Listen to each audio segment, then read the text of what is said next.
اس حصے میں آپ سنیں گے سیدنا عزیر علیہ السلام کا قرآن مجید میں تذکرہ، سیدنا عزیر علیہ السلام کے دوبارہ زندہ ہونے پر قوم کا انکار اور ایک بڑھیا کی تصدیق، سیدنا عزیر علیہ السلام کی شان میں یہود کا غلو، سیدنا زکریا علیہ السلام اور سیدنا یحییٰ علیہ السلام کا نام و نسب اور قرآن مجید میں تذکرہ، مریم علیہ السلام کی والدہ کی نذر اور مریم علیہ السلام کی ولادت، بے موسم پھلوں سے مریم علیہ السلام کو رزق الہی اور مریم علیہ السلام کے فضائل و مناقب، سیدنا زکریا علیہ السلام کی دعا اور بڑھاپے میں سیدنا یحییٰ علیہ السلام کی ولادت، سیدنا یحییٰ علیہ السلام کا زہد و تقوی، ظالم حکمران کے خلاف فیصلہ اور سیدنا یحییٰ علیہ السلام کی شہادت۔ تو آئیے سنتے ہیں دارالسلام اسٹوڈیو لاہور پاکستان سے قصص الانبیاء کا 19واں حصہ بے موسم پھل، پیشکش محمد طارق شاہد۔ عزیر علیہ السلام انبیاء کرام کی جماعت میں ایک کریم اور عظیم نبی تھے۔ اللہ تعالیٰ نے انہیں ایک بستی کی طرف چلنے کا حکم دیا۔ وہاں پہنچے تو بستی ویران تھی، بے آباد تھی۔ اب یہ حیران ہوئے کہ مجھے یہاں کس لیے بھیجا گیا۔ ایسے میں خیال آیا اللہ تعالیٰ اس مردہ بستی کو کیسے زندہ فرمائیں گے۔ یہ خیال تعجب کے طور پر تھا۔ اللہ تعالیٰ سورۃ البقرہ آیت 259 میں فرماتے ہیں، أو كالذي مر على قرية وهي خاوية على عروشها قال أنى يحيي هذه الله بعد موتها فأماته الله 100 عام ثم بعثه قال كم لبثت قال لبثت يوما أو بعض يوم قال بل لبثت 100 عام فانظر إلى طعامك وشرابك لم يتسنه وانظر إلى حمارك ولنجعلك آية للناس وانظر إلى العظام كيف ننشزها ثم نكسوها لحما فلما تبين له قال أعلم أن الله على كل شيء قدير۔ یا اس شخص کی مانند کہ جس کا گزر اس بستی پر ہوا جو چھت کے بل اوندھی پڑی ہوئی تھی۔ وہ کہنے لگا کہ اس کی موت کے بعد اللہ تعالیٰ اسے کیسے زندہ کرے گا۔ تو اللہ تعالیٰ نے اسے بھی موت دے دی 100 سال کے لیے۔ پھر اسے اٹھایا، پوچھا تجھ پر کتنی مدت گزری؟ کہنے لگا 1 دن یا دن کا کچھ حصہ۔ اللہ تعالیٰ نے فرمایا تو 100 سال تک ٹھہرا رہا۔ پھر اب تو اپنے کھانے پینے کو دیکھ کہ یہ بالکل خراب نہیں ہوا، اور اپنے گدھے کو بھی دیکھ، ہم تجھے لوگوں کے لیے ایک نشانی بنا رہے ہیں۔ تو دیکھ کہ ہم ہڈیوں کو کس طرح جوڑتے ہیں، پھر ان پر گوشت چڑھاتے ہیں۔ جب یہ سب ظاہر ہو چکا تو کہنے لگا میں جانتا ہوں اللہ تعالیٰ ہر چیز پر قادر ہے۔ اللہ تعالیٰ نے نیند کی حالت میں عزیر علیہ السلام کی روح قبض کی تھی، اس لیے انہوں نے جواب دیتے وقت سمجھا کہ شاید وہ سو رہے ہیں۔ انہیں یہ احساس بھی نہ ہوا کہ میں تو اتنا عرصہ مردہ رہا ہوں۔ جب وہ سوئے تھے تو صبح کا وقت تھا۔ جب دوبارہ زندگی ملی تو عصر کے وقت آنکھ کھلی۔ اسی لیے اللہ تعالیٰ کے سوال کے جواب میں انہوں نے کہا میں 1 دن یا دن کا کچھ حصہ سویا رہا ہوں گا۔ اللہ تعالیٰ نے فرمایا اپنے کھانے اور گدھے کو دیکھو، کھانا بہت جلد خراب ہو جاتا ہے، لیکن 100 سال گزرنے پر بھی کھانا بالکل تازہ تھا، جبکہ آپ کے گدھے کی ہڈیاں بکھری پڑی تھیں۔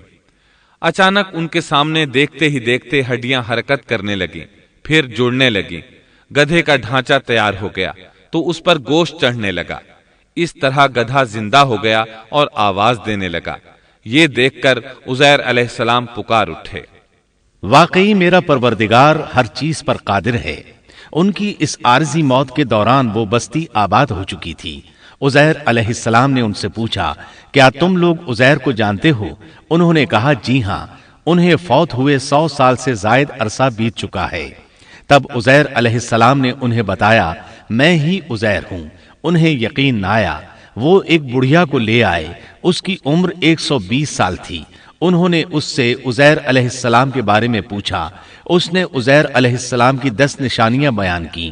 وہ سامنے کھڑے عزیر علیہ السلام کو دیکھ رہے تھے، تب انہیں یقین آیا۔ عزیر علیہ السلام ان کے درمیان قیام پذیر رہے۔ آپ نے انہیں نئے سرے سے تورات کی تعلیم دی۔ وہ اس کو بھول چکے تھے۔ بستی والے ان سے بہت متاثر ہو گئے، ان کی تعظیم کرنے لگے۔ اس عظیم معجزے کی وجہ سے رفتہ رفتہ وہ انہیں اللہ کا بیٹا تصور کرنے لگے۔ اللہ تعالیٰ سورہ توبہ آیت 30 میں فرماتے ہیں، وقالت اليهود عزير ابن الله، اور یہودیوں نے کہا عزیر اللہ کے بیٹے ہیں۔ یہ اللہ نے ان کا ایک جرم بیان کیا ہے۔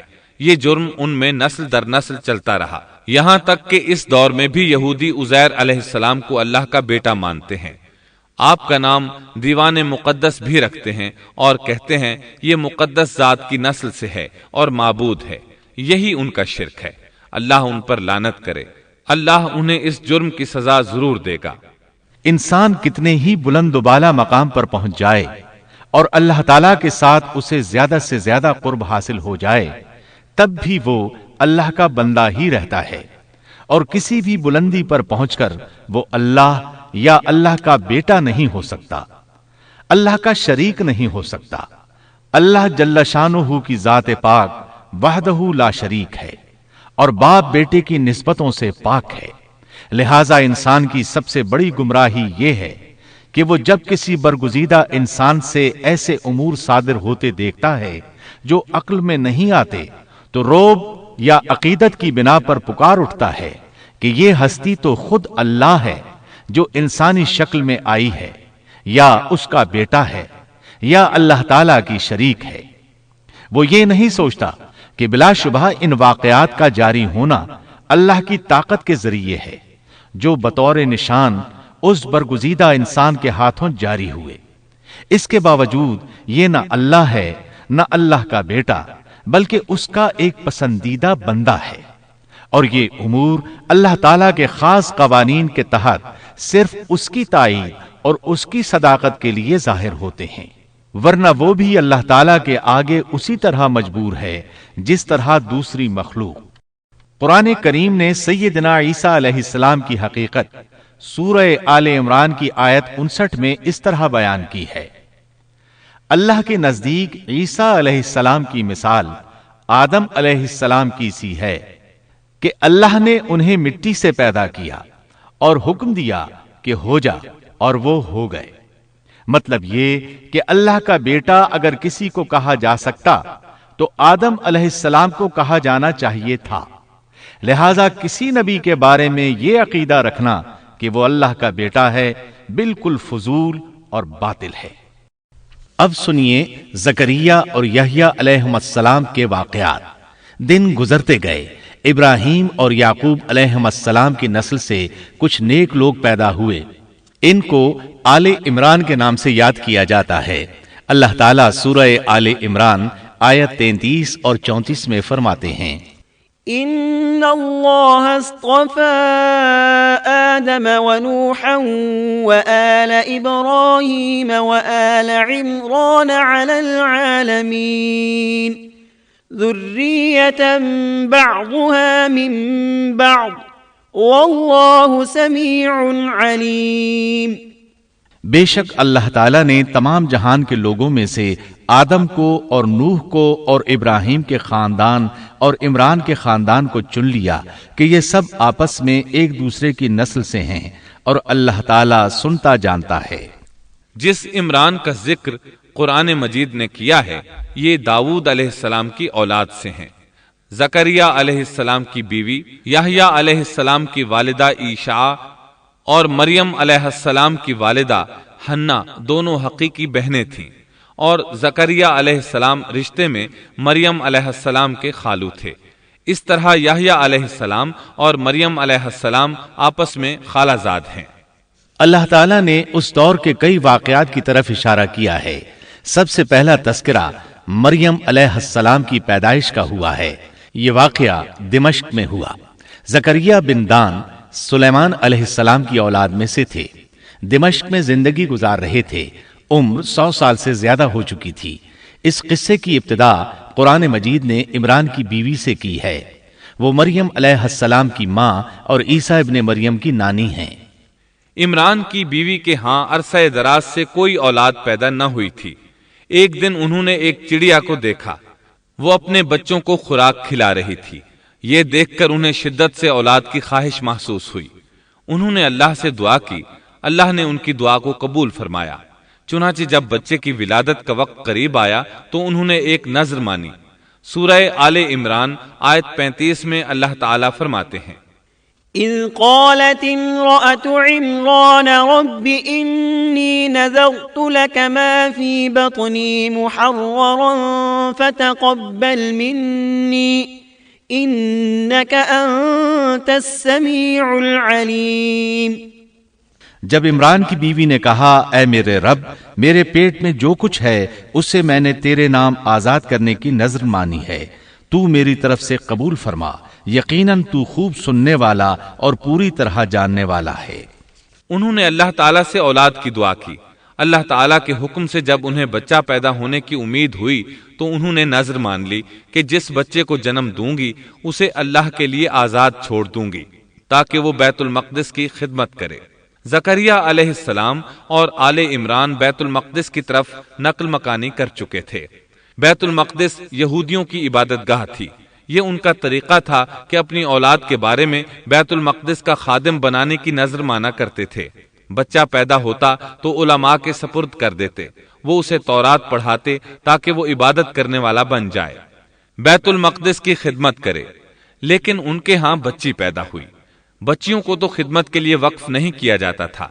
سورہ آل عمران آیت 36 میں ہے، فلما وضعتها قالت رب إني وضعتها أنثى والله أعلم بما وضعت وليس الذكر كالأنثى وإني سميتها مريم وإني أعيذها بك وذريتها من الشيطان الرجيم۔ جب بچی پیدا ہوئی تو کہنے لگیں، پروردگار میرے ہاں تو لڑکی ہوئی ہے، اللہ تعالیٰ کو خوب معلوم ہے کہ کیا اولاد ہوئی ہے، اور لڑکا لڑکی جیسا نہیں، میں نے اس کا نام مریم رکھا ہے، میں اسے اور اس کی اولاد کو شیطان مردود سے تیری پناہ میں دیتی ہوں۔ عمران کی بیوی حیرت میں پڑ گئیں کہ انہوں نے تو نذر مان رکھی ہے اور اب لڑکی کو تو بیت المقدس کی خدمت کے لیے وقف نہیں کیا جا سکتا۔ ان کے خاوند عمران بیت المقدس کے عابدوں میں سے تھے۔ بیوی نے ان سے مشورہ کیا، طے ہوا کہ بچی کو ہی خدمت کے لیے وقف کر دیا جائے۔ عمران کی بیوی بچی کو بیت المقدس میں لے آئیں۔ جس بچے کو وقف کرنا ہوتا تھا اس کی کفالت کوئی عالم کرتا تھا۔ عابدوں میں اس وقت یہ جھگڑا پیدا ہوا کہ اس بچی کی کفالت کون کرے گا۔ اس کے لیے آخر یہ طریقہ طے کیا گیا کہ وہ سب اپنا اپنا قلم پانی میں پھینکیں گے، جس کے قلم پر کچھ ظاہر ہو وہ اس کا کفیل بن جائے گا۔ چنانچہ سب نے اپنے قلم پھینک دیے، وہ پانی کے بہاؤ کے ساتھ بہنے لگے، جبکہ زکریا علیہ السلام کا قلم پانی کے بہاؤ کی مخالف سمت بہنے لگا۔ اللہ تعالیٰ سورہ آل عمران آیت 44 میں فرماتے ہیں، وما كنت لديهم إذ يلقون أقلامهم أيهم يكفل مريم وما كنت لديهم إذ يختصمون۔ تو ان کے پاس نہ تھا جبکہ وہ اپنے قلم ڈال رہے تھے کہ مریم کو ان میں سے کون پالے گا، اور نہ تو ان کے جھگڑے کے وقت ان کے پاس تھا۔ اس طرح زکریا علیہ السلام کفیل قرار پائے۔ مریم علیہ السلام نے بہت اچھی پرورش پائی، وہ بہت تیزی سے پروان چڑھی۔ آپ کا جسم مضبوط اور خوبصورت تھا، بہت نیک اور عبادت گزار تھی، عورتوں میں سب سے زیادہ سچ بولنے والی تھی۔ اللہ تعالیٰ نے انہیں اپنی کرامات سے نواز رکھا تھا۔ اللہ تعالیٰ سورہ آل عمران آیت 37 میں فرماتے ہیں، كلما دخل عليها زكريا المحراب وجد عندها رزقا قال يا مريم أنى لك هذا قالت هو من عند الله إن الله يرزق من يشاء بغير حساب۔